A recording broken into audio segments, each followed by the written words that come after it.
ocorrendo na Biblioteca Central da UNB, mais especificamente no Espaço Pop. Para quem não conhece esse espaço, nós temos um acervo de histórias em quadrinhos, temos jogos, né, para o pessoal poder aproveitar ali os board games, os card games, vários jogos muito populares, e também temos uma televisão com DVD, acesso à Netflix, onde os usuários podem assistir séries, filmes. É um espaço dedicado à cultura pop, basicamente. Nós costumamos oferecer oficinas, fazemos eventos, exposições, só que esse ano tudo terá que ser feito online. Então, estou gravando aqui esse mini curso, que é o mini curso de habilidades específicas da UNB, justamente porque, infelizmente, não poderemos ter esse curso presencialmente. O importante é que vocês, e eu digo especificamente o público do ensino médio, quem está se preparando para essas provas, né, essas certificações, esse curso é especificamente para essas pessoas. Claro que todo mundo pode assistir, pode aproveitar. O que eu recomendo é prestar atenção, porque isso não é um curso de desenho, né, não é um curso de arte. Eu não vou dar detalhes, não vou entrar em muitos detalhes, eu vou utilizar aqui uma apostila e dar orientações ou informações importantes para a boa execução dessa prova e para o bom preparo do aluno, do estudante para essa prova. Uma coisa importante aqui, antes de começar, é vocês fazerem o download dessa apostila, né? Ela está disponível no site da BCE, na página do Espaço Pop, www.bce.nb.br/espacopop. Lá você vai encontrar a parte de atividades, que vai te levar a um local que tem vários botões. Você vai procurar ali oficinas e apostilas, é onde você vai encontrar essa apostila, né, que é de habilidades específicas. Essa apostila é muito útil, ela vai ajudar bastante quem estiver participando desse curso. Tem informações muito boas. Eu não vou dar todas as informações que tem nessa apostila, então eu recomendo a leitura, além de assistir esse vídeo. Essa apostila está disponível para qualquer pessoa, então mesmo quem não estiver inscrito nesse curso vai ter acesso a ela e vai poder se preparar nos próximos anos, conforme a necessidade. Antes de começar a falar em desenho, em habilidades específicas, nós temos que falar em leitura do edital. Tem uma coisa que eu, pelo menos quando estava no ensino médio, me preparando, né, para a prova da UNB, tem uma coisa que eu não fazia, era ler editais. Eu nem sabia onde encontrá-los, para vocês terem uma noção. Já usávamos a internet, talvez não tanto quanto hoje em dia, né? Eu acredito que as gerações que vieram depois, ele tem um contato melhor com a internet para poder acessar e encontrar esses editais. Eu não tinha, a minha vida ainda era muito ligada a impressos e não era fornecido, ou era, mas assim, colado numa parede em algum lugar que eu não iria. Então, vamos aprender a ler o edital, porque ele é o documento que dá segurança tanto para o candidato quanto para a banca examinadora. Só pode ser feito o que está escrito nele, né? Inclusive, é importante para o estudante verificar, de preferência uma vez por semana, né? Até a data da prova, até um dia antes da prova, é importante verificar o site do certame, né, da certificação, para verificar todos os editais que foram publicados, porque qualquer mudança pode ser feita até a data da prova, inclusive o adiamento da prova. Então, tem que estar ligado, porque eu posso dar vários exemplos de problemas, né, que as pessoas tiveram, não só eu, mas conhecidos que tiveram com relação a não ler o edital. O meu, pessoalmente, foi ridículo, né? O CESP, na época era só CESP, né? Hoje é Sebrasp. Ele, por muito tempo, forneceu alguns materiais. Teve ano que fornecia material, teve ano que não fornecia. Eu sei que quando eu fui fazer a minha prova, eu não li o edital antes de fazer a prova, e eu tinha que ter levado lápis de cor. Não levei lápis de cor, levei um monte de lápis, HB, 2B, 6B, 4B, mas eu não levei um lápis de cor sequer. E tinha questões de lápis de cor. Se você ler o edital, verá que tem questões que são obrigatórias o uso do lápis de cor, ou seja, você vai perder ponto se você não usar o lápis de cor. Corre o risco, dependendo da questão, de você não ter ponto algum. Digamos que o uso da cor é basicamente a questão. Então, você não vai conseguir fazer essa questão. No meu caso, não foi tão grave assim, né? Eu consegui ser aprovada. Outra coisa também que é legal, é importante todo mundo ter o hábito, é de pegar as provas anteriores e fazer, porque nada pode ser melhor para preparar alguém para qualquer prova que fazer as provas anteriores. E o SESP disponibiliza essas provas, inclusive está aqui na apostila o site em que eu encontrei, né, essas provas antigas. No site do Sebrasp nós temos a partir de 2015, então é muita prova para fazer. Você pode ali se preparar, você vai verificar que essas provas têm uma lógica, elas têm uma estrutura fixa, ainda que tenham algumas modificações, os temas sejam completamente diferentes, você tem uma estrutura, né, fixa, e o edital também fornece uma bibliografia para estudo. Eu percebi no edital de 2020 estava logo abaixo de artes visuais. Isso não quer dizer que se você for fazer, por exemplo, design, você não deva ler. Você tem que ler, porque aquilo ali com certeza será a base para a sua prova, né? Envolve história da arte, você tem que conhecer a história da arte, você tem que conhecer desenho, saber desenhar, técnicas de desenho, o básico do desenho.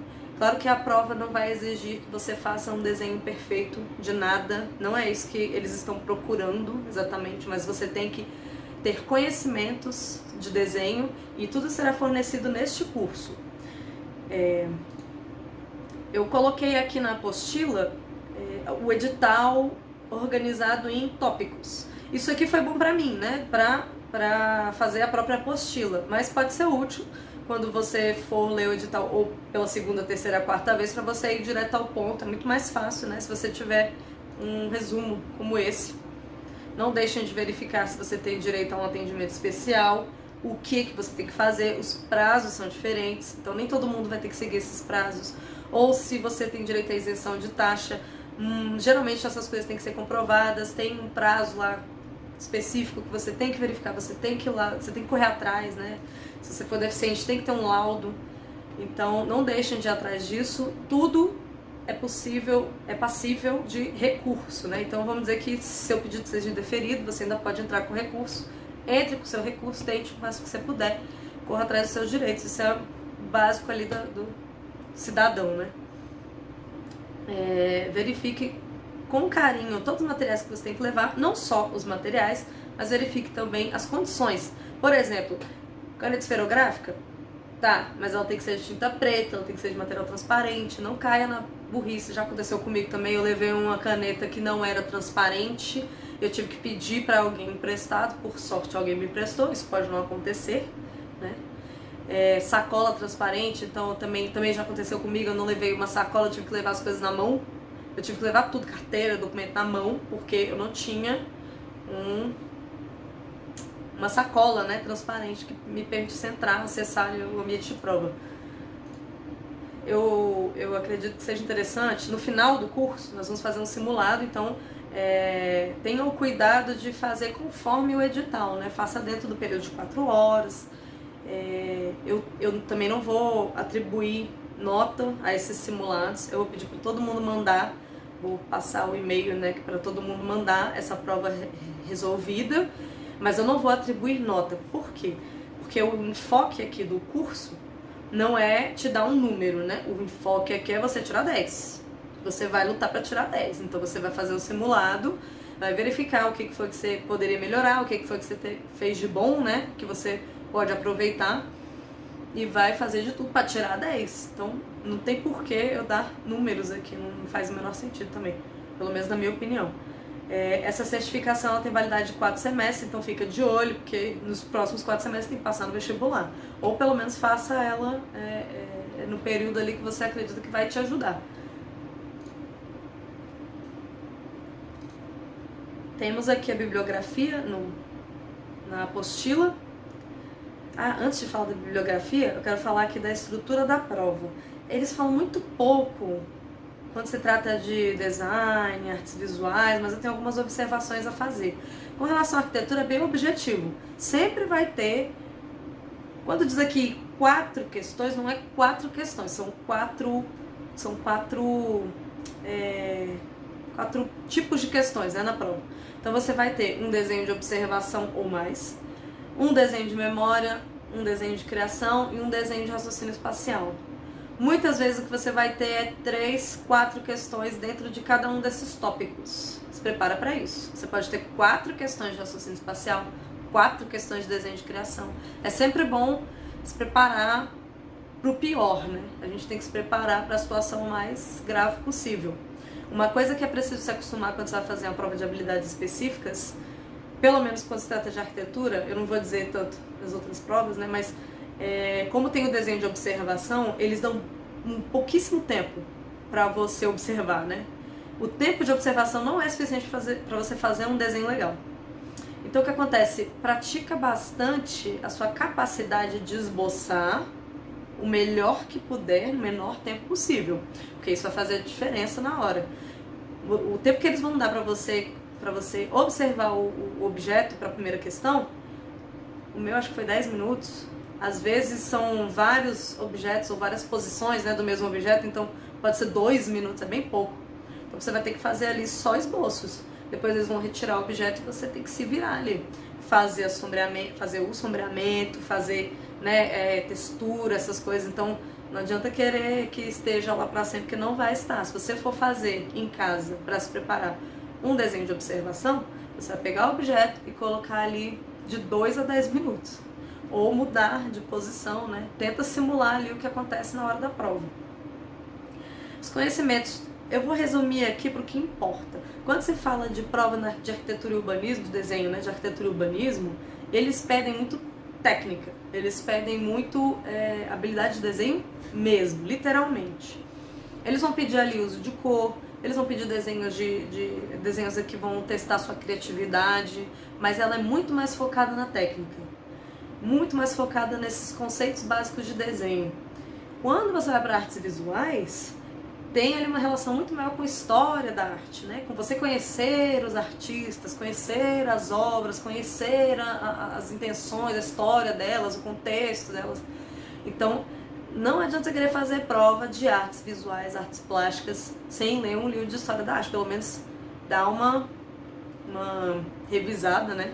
Tem que dar uma revisada antes de fazer a prova, porque isso vai ser tudo, né, para esse tipo de prova.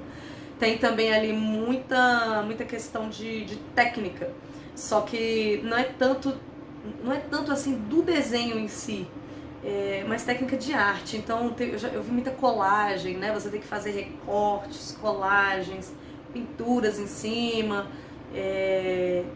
vai muito além do desenho, então tem que estar ligado nisso também. Quando você for pegar simulados para ver ali como é que são as questões, aí vai ter uma noção do que eu tô falando, né? De tudo isso que eles pedem.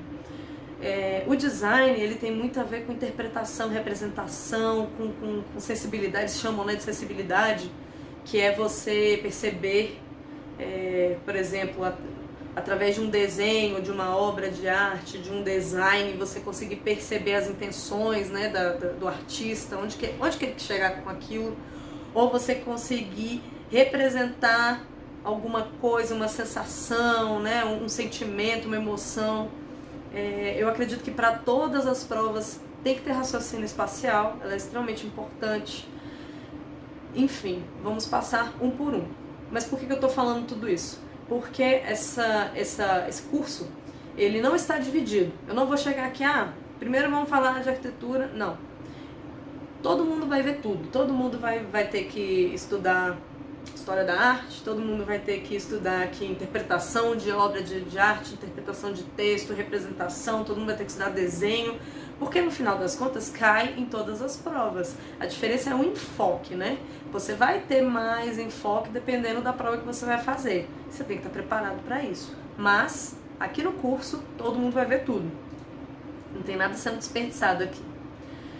Eu coloquei aqui um livro a mais. Lá no edital tinha 5 livros que são a bibliografia, né, da prova.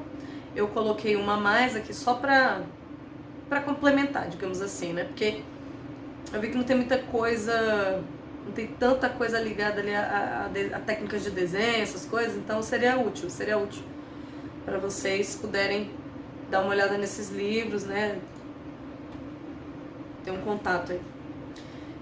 A primeira coisa que nós vamos falar é sobre composição. Em todas as provas, a composição vai ser extremamente importante, ela vai ser analisada em todas as provas, não importa qual curso que você vai fazer. Então, se você não souber localizar o seu desenho no espaço, ou né, utilizar o espaço de desenho que lhe foi fornecido, você vai perder ponto, certeza. Então, eu coloquei aqui 4 erros simples, né? 4 erros básicos, né, que as pessoas cometem na hora de desenhar. Isso aqui não é inventado, isso aqui são coisas que eu já vi, né, as pessoas fazerem.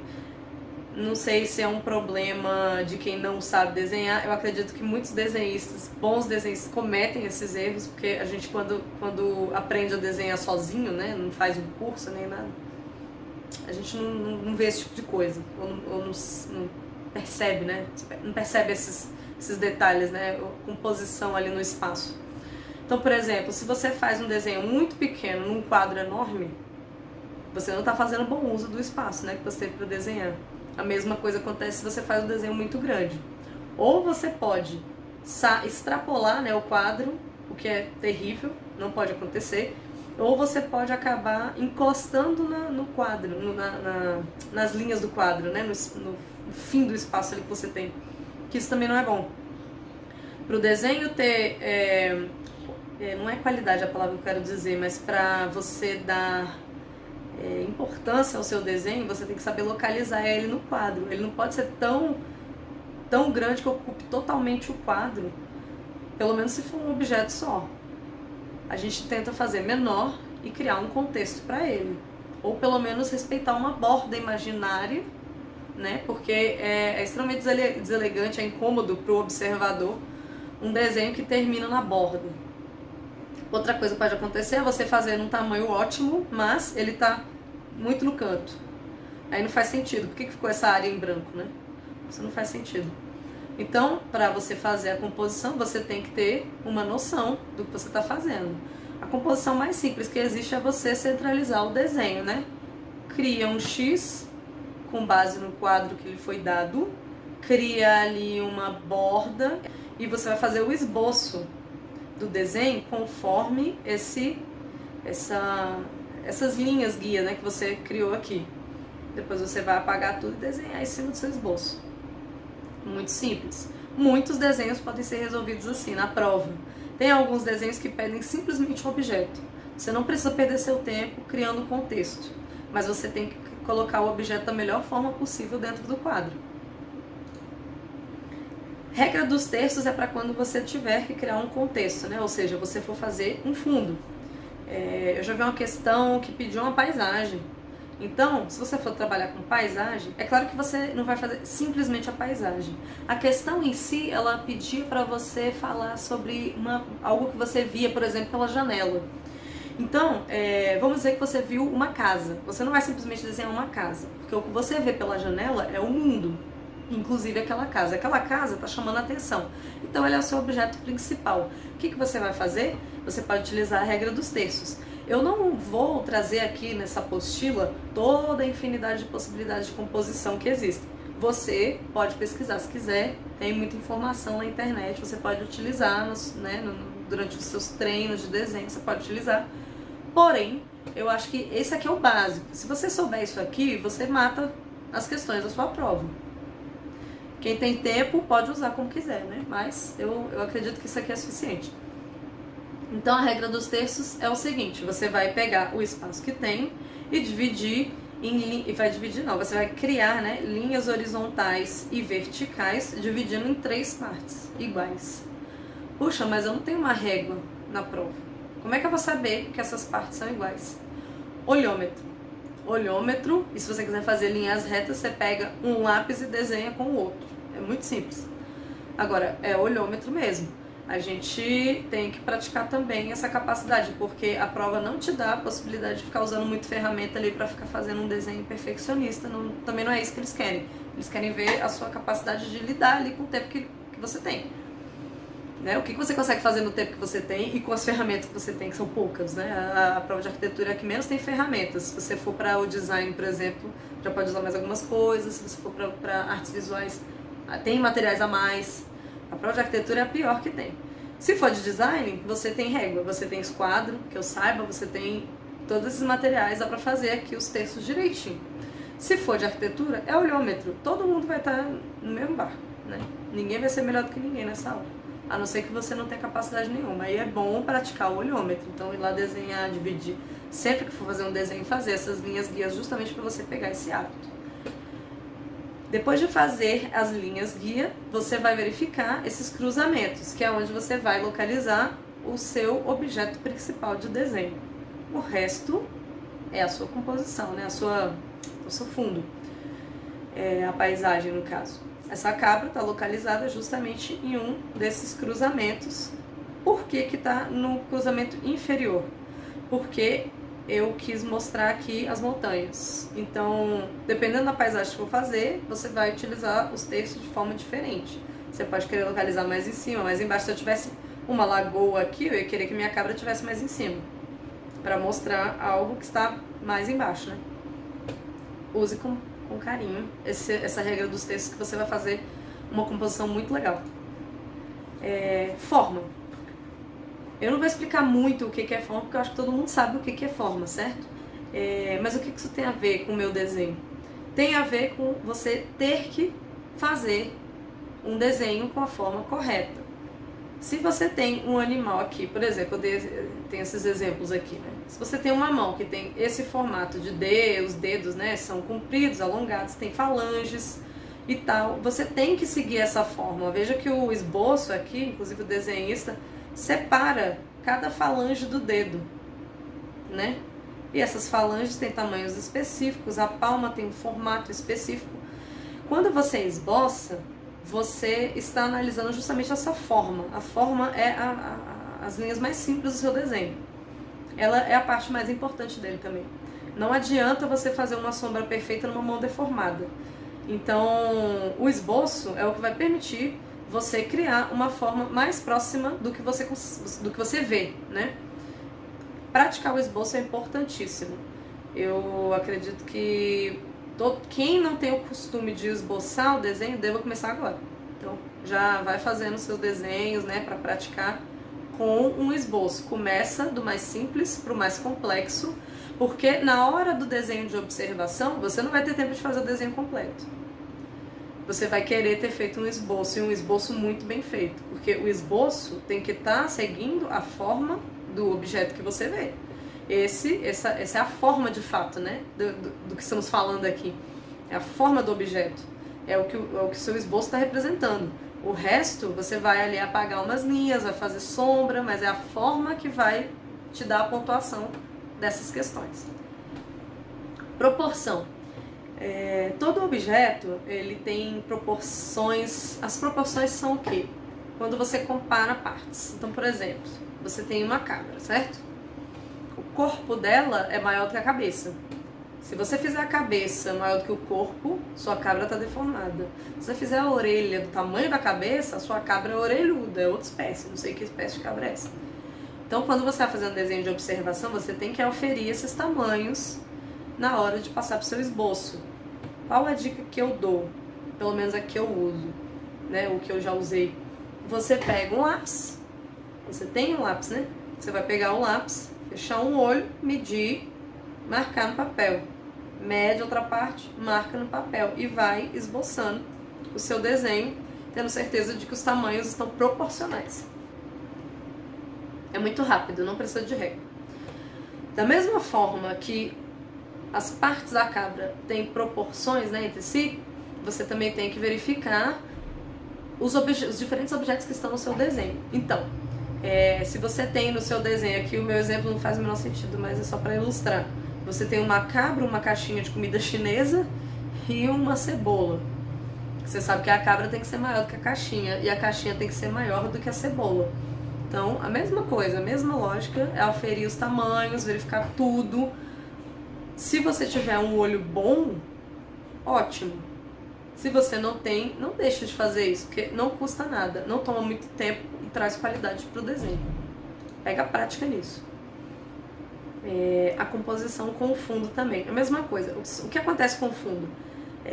A gente enxerga com uma distorção. O mundo, ele é distorcido, né? Por alguma razão, quando a gente olha para um objeto distante, ele é menor do que os objetos que estão próximos. É assim que a gente vê o mundo.